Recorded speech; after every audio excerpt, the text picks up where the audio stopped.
حسن صاحب آپ کی طرف آؤں گی. جس طرح سے عدیل صاحب اور سعد صاحب یہ بات کر رہے ہیں اور جس طرح سے عدیل صاحب نے کہا کہ 80% آئی بی پیز کی جو پیداوار ہے وہ 50% سے کم اگر ادائیگیاں جو ہیں وہ 100% کی گئی. لیکن اس سے بھی زیادہ جو خطرناک خبر یہ ہے کہ گزشتہ روز ہونے والے حکومتی اجلاس میں بجلی کی قیمت میں سپتمبر تک بڑا اضافہ ہوگا. یہ اب کتنا اضافہ ہوگا؟ دیکھیں میں دو چیزیں سامنے رکھتا ہوں. پہلے تو حکمران اور یہ جو بلکہ آئی ایم ایف سے میں گزارش کروں گا کہ وہ یہ طے کر لیں کیونکہ بڑے بڑے یہ فیصلے لیتے ہیں, بڑے بڑے ملکی جو ہے وہ سچویشن کو بہتر بنانے کے لیے ہر ہفتے ہر مہینے اجلاس ہوتے ہیں. پھر ان کی سب کمیٹیاں بھی بن گئی کہ اس معاملے کو ٹیک اپ کریں کیونکہ یہ معاملہ اتنا سادہ نہیں ہے. اور سوالات اٹھتے ہیں جب ہم عوام میں نکلے ساٹ لینے کے لیے. عوام کی آنکھوں میں جو خون تھا اور جو غصہ تھا وہ شاید کسی وقت بھی باہر آ گیا تو ایک طوفان ہے. وہ آپ بھول جائیں گے کہ ہماری سیاسی ہم نے استحکام لانا تھا, معاشی استحکام لے کے آنا تھا, اخلاقی استحکام لانا تھا. عوام کے اندر کا جو غصہ ہے وہ کسی وقت بھی باہر آ گیا تو وہ خوفناک سچویشن اختیار کر جائے گا. اور ہمیں یہ طے کرنا ہوگا کہ ہم نے آئی پی پیز کو بچانا ہے یا 24 کروڑ عوام کو بچانا ہے یا ملک کو بچانا ہے. اگر آپ نے آئی پی پیز کو بچانا ہے پھر تو آپ آنے والے سالوں میں دیکھیں گے خوفناک سچویشن بن جائے گی کہ صرف اگر آپ ڈیٹا اگر آپ دیکھیں کہ پاکستان سے عوام باہر چلی جاتی دکھائی دے رہی ہے. 45,600 سے زائد افراد ایک سال میں پاکستان چھوڑ گئے جو وہ قیم تھے, جنہوں نے پاکستان کی بھاگ دور سنبھالنی تھی, پاکستان کے مختلف اداروں میں کام کرنا تھا, حالات بہتر کرنے تھے. وہ پاکستان کو خیر بات کہا کے چلے گئے.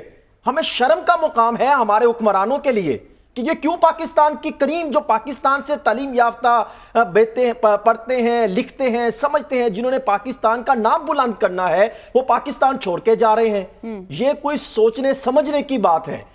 یہ جو ہمارے بزرگ کوئی بیٹھے ہیں وہ ان کو سمجھائیں, ان چیزوں کو لے کے جائیں تاکہ آئی پی پی سے چھٹکارا حاصل ہو, معاملات سنجیدگی کی طرف جائیں. مجھے تو ایسا لگتا ہے کہ آئی پی پی کو لے کر حکومت بھی غیر سنجیدہ اختیار کر رہی ہے. کل آپ دیکھیں کیا لگ رہا ہے آپ کو کہ وہ سفارشات ہو سکیں گے اس پر عمل درآمد؟ دیکھیں کون سی کمیٹی پر کمیٹی بنتی ہے, وہ جو کہتے ہیں پہاڑا سناتے ہیں کمیٹی بنتی ہے. شہباز شریف صاحب نے آئی پی پی پر پہلی دفعہ کمیٹی بنائی ہے. میں نے یہ پاور ڈویژن سے مسلسل میرے مختلف سورسز سے میں رابطے میں تھا. میں نے کہا یہ کمیٹیاں کوئی بنی, کوئی فیصلے ہوئے, تو انہوں نے کہا سر آپ چھوڑ دیں 31 کمیٹیاں بنی ہیں پی ڈی ایم کے دور میں بھی اور 0/0 کوئی اس کا رزلٹ نہیں آیا. وہ کہتے ہیں نا انڈا باٹا پراٹھا, وہ کہانی سناتے ہیں اور نکل جاتے ہیں. اور آج بھی اس دور میں بھی 7 کمیٹیاں بن چکی ہیں یہ پاور ڈویژن کے حوالے سے, کوئی ابھی تک رزلٹ پر نہیں پہنچی. کل کی میٹنگ کا میں حوالہ دے دیتا ہوں آپ کو. نیلم جیلم کے حوالے سے پرائم منسٹر آف پاکستان نے 2 وزراء پر مشتمل ایک کمیٹی بنائی. اس میں پاور ڈویژن کے حکام بھی شامل ہیں اور اس کے ساتھ دیگر متعلقہ جو ہیں وہ کچھ وزارتوں کے ہیں, کوئی 15-16 کے قریب اس میں کمیٹی کے ممبر تھے. تو کمیٹی میں موجود کچھ ذرائع جس سے میری رابطہ رہا, ان سے بات چیت ہوئی, تو میں نے پوچھا میٹنگ کیسی رہی, تو انہوں نے تو بڑا خوفناک سچویشن منظرنامہ کھینچا. وہ بتاتے ہیں کہ 3 معاملات پر بات چیت ہوئی. نیلم جیلم پر انہوں نے کہا جی $20 ارب کا ہم نے بنایا, اور اس کے بعد آج بند پڑا ہے. انہوں نے کہا نقصان ہو رہا ہے. مسئلہ یہ ہے کہ آپ نے بنا دیا, $20 ارب کا الزام لگ رہا ہے کہ اگر وہاں پر ہے, اگر ان کی بات درست ہے تو وہ کہتے لگ رہا ہے, لیکن ہم مطلب کہ فارغ ہو گئے, ہمیں کچھ نہیں سمجھ آ رہی. اسی سے بات چلتی ہوئی نکلی آئی پی پیز پر. وہاں پر اجلاس میں بات ہوئی کہ آئی پی پیز کا معاملہ بہت سر اٹھا رہا ہے, اس پر ہمیں سنجیدگی سے لینا چاہیے. آئندہ آنے والے دنوں میں خوفناک سچویشن بنتی چلی جائے گی. جسے اب یہ دل ورائی صاحب بھی بتا رہے تھے اور ڈاکومنٹس بھی بتا رہے ہیں کہ ہم نے 2000 ارب روپے کے قریب کیپیسٹی پیمنٹ ادا کر دی. جنہوں نے بجلی بنائی نہیں, اللہ کے حکم سے ہم نے ان کو نواز دیا. اور وہ کہتے ہیں کہ ہمیں اس پر سنجیدگی اختیار کرنی چاہیے. آئی ایم ایف نے بھی آپ کو کہا کہ آپ ہم دوسری ٹرم پہ جائیں, پھر آٹومیٹکلی آپ اس سے موو کریں گے, آپ ان سے مذاکرات کریں. کیوں نہیں کرتے؟ انہوں نے کہا کہ چھوڑیں جی, یہ بڑے کچھ لوگ ہیں, ہم چاہتے ہیں ملک کی خود مختاری کا معاملہ آ جاتا ہے, بڑے بڑے معاملات. تو اس میٹنگ میں بھی یہ بات ہوئی کہ شہباز شریف صاحب اگر ادھر ادھر جا سکتے ہیں وہاں پر جائیں, بیٹھ کے ڈسکشن کریں.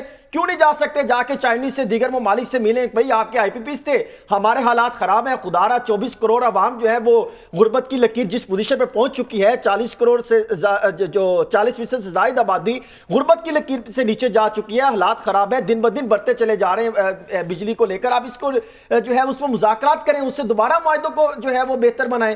اس پر کوئی خاموشی نہیں. لیکن اس اجلاس میں جو عوام کے لیے خوفناک خبر سنائی گئی وہ یہ تھی کہ ستمبر میں کوئی بات ہوئی کہ جناب ڈیلی $8 $2 بجلی مہنگی ہو رہی ہے, تو آپ کیا کہیں گے؟ انہوں نے کہا آپ چھوڑیں, ابھی تو عوام کی جو چیخیں نکلنی ہیں, $20 ستمبر میں بجلی بڑھ جائے گی. $20 تک آج سے یعنی آغاز کر لیں, $2 بڑھ گئی, $4 بڑھ گئی, $6. انہوں نے کہا ستمبر تک $20 بجلی بڑھ جائے گی.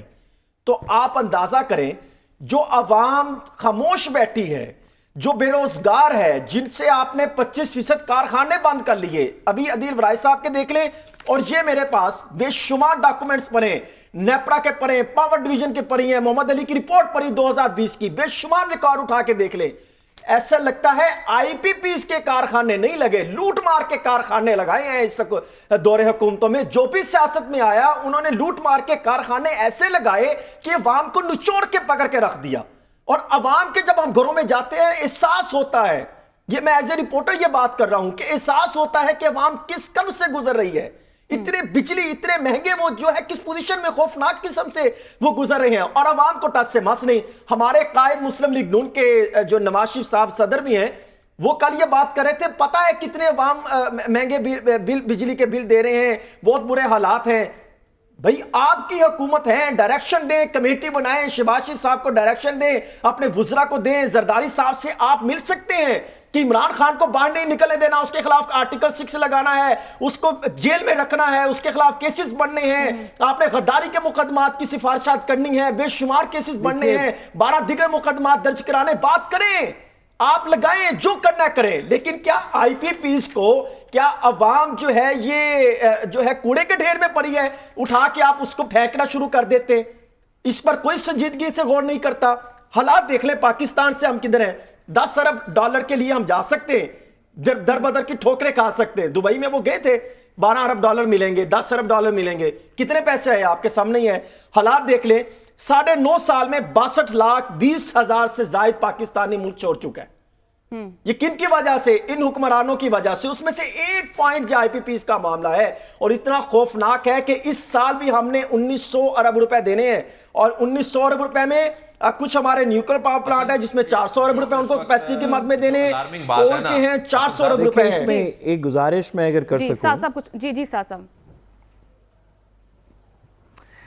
دیکھیے ہمیں اس کے اوپر تھوڑی سی ریزنیبل بات کرنی چاہیے.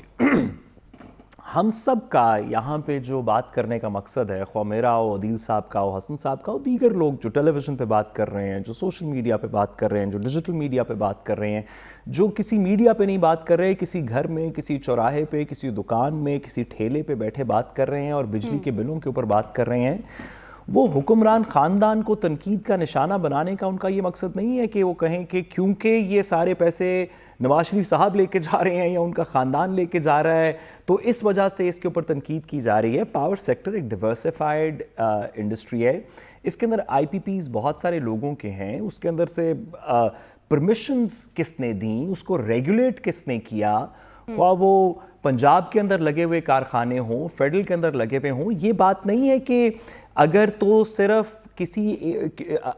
اس بات کے اوپر قائم رہیں کہ کسی ایک خاندان کے ہیں, کسی ایک بندے ہیں, کہ صرف تب ان کی رسپانسبلٹی ہوگی.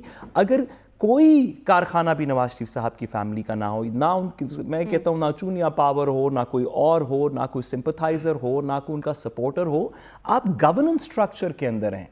جتنے بھی آئی پی پیز لگے ہوئے ہیں پاکستان میں, وہ جس کسی کے بھی ہیں, آپ رسپانسبل ہیں ان کو ریگولیٹ کرنے کے.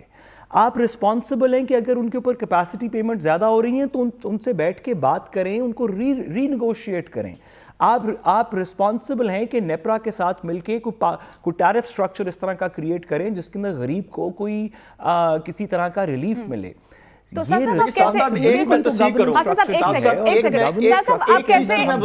جب بھی آئی پی پیز کی بات ہو رہی ہے, صاحب جو ابھی آپ بات کر رہے ہیں نا کہ سارے شریف خاندان کے, سارے شریف خاندان کے نہیں ہیں, اور یہ کہنا کہ نواز شریف صاحب کے نام ہے, شہباز شریف کسی کے نام ان کے نہیں ہیں, میرے پاس ڈاکومنٹس موجود ہیں, ان کے نام پر کوئی نہیں ہے اس وقت بطور. لیکن ایک چیز میں آپ کو بتاؤں, ہم ان کی بات نہیں کر رہے, شریف خاندان یا زرداری خاندان کی بات نہیں کر رہے. آپ بات کو اسپیسیفک خاندان پہ نہ لے کے جائیں, اوورآل پکچر عوام کے سامنے رکھنی چاہیے نا. مسئلہ یہ ہے کہ حکمران جو بھی تھے ماضی میں گزر گیا. میں تو ہمیشہ بات کرتا ہوں, آپ ماضی کی کہانی لے کے بیٹھیں گے تو ملک ماضی نہیں گزرانا, ماضی کے فیصلے اس وقت غریب آدمی کے اوپر اپلیکیبل ہیں. ماضی گزر نہیں گیا. ماضی میں جو 2015 میں فیصلے ہوئے تھے, جو 90s میں ہوئے تھے, جو 2002 میں ہوئے تھے, اس کے اوپر آپ اور میں آج عمران خان کے دور میں بھی ہوئے تھے, اس کے دور میں بھی آئی پی پیز لگے تھے. یہ حال ہے. مقصد یہ ہے کہ جو ایگریمنٹ ہوئے تھے اس کو ایک ایسی بحث میں جا رہے ہیں, بیسیکلی ہمیں یہاں بیٹھ کے حل کی بات بھی کرنی چاہیے نا. ہم ایک ایسی بحث میں جا رہے ہیں, ایس آئی ایف سی میں کیس جانا چاہیے, سنجیدگی سے غور ہونا چاہیے.